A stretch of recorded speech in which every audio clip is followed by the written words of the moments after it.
الحمدللہ والصلاۃ والسلام علی رسول اللہ اما بعد فاعوذ باللہ من الشیطان الرجیم بسم اللہ الرحمن الرحیم انما یرید اللہ لیذہب عنکم الرجس اہل البیت ویطہرکم تطہیرا صدق اللہ العظیم۔ معزز سامعین و ناظرین، آپ نے اہل بیت اطہار کے متعلق بہت سارے فضائل، ان کے مناقب، ان کی شان، اس کو اپنی اپنی جگہ پر پڑھا بھی ہوگا، سنا بھی ہوگا، اور آپ کی اس کے متعلق تحقیق بھی ہوگی۔ لیکن قرآن کریم اہل بیت اطہار کے متعلق کیا ارشاد فرماتا ہے، یا اہل بیت کون ہیں اور اہل بیت کی شان، عزت اور مقام کیا ہے، وہ اگر قرآن کریم کی روشنی میں دیکھا جائے تو ہم سمجھ سکتے ہیں کہ اہل بیت اطہار یہ اصحاب رسول کا وہ طبقہ ہیں کہ جو حضور کے خاندان اور گھر کے لوگ ہیں۔ صحابہ اکرام میں بہت سارے طبقات ہیں، جیسے آپ خلفائے راشدین کا ایک طبقہ دیکھتے ہیں۔ اب یہ خلفائے راشدین بھی صحابہ ہی ہیں، ٹھیک ہے، لیکن صحابہ میں سے جن کو خلافت راشدہ ملی ان کو خلفائے راشدین کہا جاتا ہے، کہ جو وقت کے خلیفہ بھی رہے، وقت کے حاکم بھی رہے، اور سلطنت کے امور وہ سنبھالتے بھی رہے، اور نبی کریم صلی اللہ علیہ وسلم کی اطاعت، فرمانبرداری اور صحابیت میں وہ رہے، تو ان کو خلفائے راشدین کہا جاتا ہے۔ پھر ایک طبقہ عشرہ مبشرہ جس کو کہا جاتا ہے، یہ وہ 10 صحابہ اکرام ہیں کہ جن کو ایک ہی مجلس کے اندر بیٹھے ہوئے اللہ کے پاک پیغمبر صلی اللہ علیہ وسلم نے جنت کی بشارت دی تھی۔ اب یہ 10 صحابہ یہ بھی ہیں صحابہ ہی، لیکن ان کو عشرہ مبشرہ کہا جاتا ہے۔ پھر جن لوگوں نے بیعت رضوان کی تھی، اب یہ بھی بیعت رضوان والے بھی صحابہ ہی ہیں، لیکن یہ ایک الگ سے کیٹیگری بن جاتی ہے۔ پھر اس طرح جو فتح مکہ سے قبل اسلام لائے یہ بھی صحابہ ہیں، لیکن ان کی ایک الگ کیٹیگری ہے۔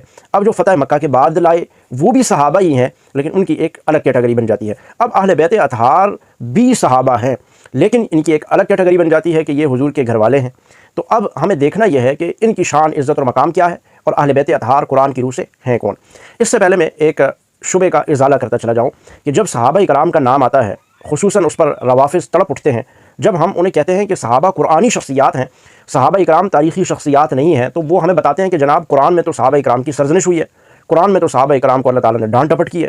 تو اب ہم انہیں بتاتے ہیں کہ جناب جب تربیت ہو رہی ہوتی ہے، جب تربیت کا آغاز ہوتا ہے، جب تربیت کے مراحل طے ہو رہے ہوتے ہیں، تو اس میں ڈانٹ ڈپٹ ہونا یہ ایک نارمل بات ہے۔ جب آپ اپنے بچے کو اسکول میں لے کر جاتے ہیں، وہ پہلی کلاس، دوسری، 8ویں، 10ویں، 12ویں، کالج یہاں تک پہنچتا ہے، تو یہ اس میں وہ مار بھی کھاتا ہے، اس میں وہ ڈانٹ ڈپٹ بھی ہوتی ہے، سرزنش بھی ہوتی ہے۔ لیکن یہی بچہ جب ایم فل کر چکتا ہے، ڈگریاں حاصل کر لیتا ہے، اور ایک ڈاکٹری کی ڈگری اس کے پاس ہوتی ہے، انجینئر بن جاتا ہے، جب وہی بچہ آپ کا کسی اعلیٰ رتبے پہ پہنچ جاتا ہے، چیف جسٹس بن جاتا ہے، آرمی چیف بن جاتا ہے، جب وہ بچہ آپ کا وزیر اعظم بن جاتا ہے، تو آپ اس کو یہ نہیں کہتے کہ او جی فلاں وقت میں تو اس کی ڈانٹ ڈپٹ بھی فلاں استاد نے کی تھی، فلاں وقت تو اس کو مارا بھی تھا، لیکن آپ کیا کرتے ہیں کہ اس شخص کو اس حالت میں جب وہ اپنے آخری پیک پہ پہنچتا ہے، جہاں پہ اس کے پاس وزیر اعظم ہونے کا اختیار ہے، وزیر اعظم ہے، چیف جسٹس ہے، آرمی چیف ہے، تو آپ اس کو اس نظر سے دیکھتے ہیں کہ جو اس کا آخری سٹیٹس ہے۔ تو اب صحابہ اکرام کی تربیت ہوئی، اللہ رب العالمین نے خود فرمائی، اتنی بات تو روافظ اور شیعہ بھی مانتے ہیں کہ اللہ رب العالمین نے صحابہ اکرام کو ڈانٹ ڈپٹ کی۔ یہ ڈانٹ ڈپٹ کرنا صحابہ اکرام کی عزت ہے کہ رب ان کی تربیت خود کر رہا ہے۔ اس سے بڑی افتخار، عزت کی بات کیا ہوگی کہ اللہ بھی ان کی تربیت کر رہا ہے۔ اس تربیت کے درمیان ڈانٹ ڈپٹ، سرزنش، یہ سب چیزیں نارمل ہے، جیسا کہ میں نے آپ کو مثال سے بتایا۔ پھر اللہ کے محبوب صلی اللہ علیہ وسلم بھی ان کی تربیت فرما رہے ہیں۔ اللہ اور اللہ کا نبی جن کی تربیت کر رہا ہو، تو آپ بتائیں پھر اس میں ڈانٹ ڈپٹ ہو، چاہے مار ہو، چاہے کوئی کسی قسم کی سزا ہو، وہ تو نارمل عمومی سی ہے۔ میں سمجھتا ہوں کہ میں اور آپ یا روافظ سے بھی پوچھتا ہوں کہ آپ کے لیے اس سے بڑا اعزاز کیا ہوگا کہ آپ اللہ کے نبی کے ساتھ ہوں، اللہ کے نبی آپ کو پڑھا رہے ہوں، اللہ کے نبی آپ کو سکھا رہے ہوں، اور اس دوران اللہ کے نبی آپ کو ماریں، اللہ کے نبی صلی اللہ علیہ وسلم آپ کو سختی سے بات کریں، اللہ کے نبی صلی اللہ علیہ وسلم آپ کو سرزنش کریں، آپ اس کو کھلے دل سے قبول کریں گے، صرف اس بات پر کہ کم از کم ہم اللہ کے نبی کا دیدار تو کر رہے ہیں، کم از کم اللہ ہمیں مخاطب تو کر رہا ہے۔ اور پھر جب وہ ایمانی مراحل طے ہو چکے، تربیت کے مراحل طے ہو چکے، تو پھر آخر میں اللہ نے ان کو ڈگریاں کیا جاری کی۔ جب سرزنش ہوئی، جب ان کی تربیت ہوئی، آخری مرحلہ ایک ایسا پہنچا کہ جب اللہ نے امتحان لیا۔ ظاہر ہے ہر پڑھائی کے بعد، ہر تربیت کے بعد ایک امتحان ہوتا ہے، صحابہ سے پھر امتحان لیا، اور وہ امتحان قرآن کریم میں ذکر ہے۔ اب جو نہ مانے قرآن کو، جو کہے کہ قرآن تو تحریف ہو چکا ہے، قرآن تو یہ اصلی ہے ہی نہیں، تو اب اس کا تو علاج نہیں ہے، لیکن جو قرآن مانتا ہے وہ اس بات کو مانے گا کہ جہاں ڈانٹ ڈپٹ ہوئی، وہ تربیت ہوئی، تو آگے چل کر پھر امتحان ہوا۔ اب امتحان کے بعد رزلٹ ہوتا ہے، رزلٹ کے بعد نتیجہ ہوتا ہے، نتیجہ جو رزلٹ ہوتا ہے اس کے بعد آپ بات کریں گے۔ ابھی رزلٹ ہوا نہیں، ابھی نتیجہ آیا نہیں، پہلے ہی آپ کہہ رہے ہیں کہ ناکام ہو گیا، ایسا کہنے والا وہ تو ظاہر تعصب پہ مبنی بات ہوگی، اس کا گراؤنڈ ریالٹی سے کوئی تعلق نہیں ہوگا، وہ تو لاجیکلی بات ہی سمجھ میں آنے والی نہیں ہے۔ تو اس لیے صحابہ اکرام کی تربیت میں سرزنش ہوئی، سب کچھ ہوا، اللہ کے نبی علیہ الصلوۃ والسلام نے غصے کا اظہار کیا ہوگا، ناراضگی کا اظہار بھی کیا، وہ سب اپنی جگہ پر، لیکن تربیت کے بعد پھر جب ان کے لیے اب امتحان کا اعلان ہوتا ہے، پھر امتحان ہوتا ہے، اللہ فرماتے ہیں اولئک الذین امتحن اللہ قلوبہم للتقوی۔ صحابہ اکرام یہ وہ شخصیات ہیں کہ تربیت ہونے کے بعد، وہ سارا کچھ ہو جانے کے بعد پھر اللہ نے امتحان لیا کہ امتحان لے کر دیکھیں تو صحیح جن کی تربیت کی ہے وہ کس لیول پہ ہیں۔ امتحان ہوا، امتحان نارمل امتحان نہیں ہوا، امتحان لینے والی ذات اللہ کی ذات ہے۔ اب دیکھیں ممتحن اللہ ہیں، اولئک الذین امتحن اللہ، اللہ نے ان کا امتحان لیا۔ کس کا امتحان لیا؟ زبانوں کا نہیں۔ آج تو کوئی بھی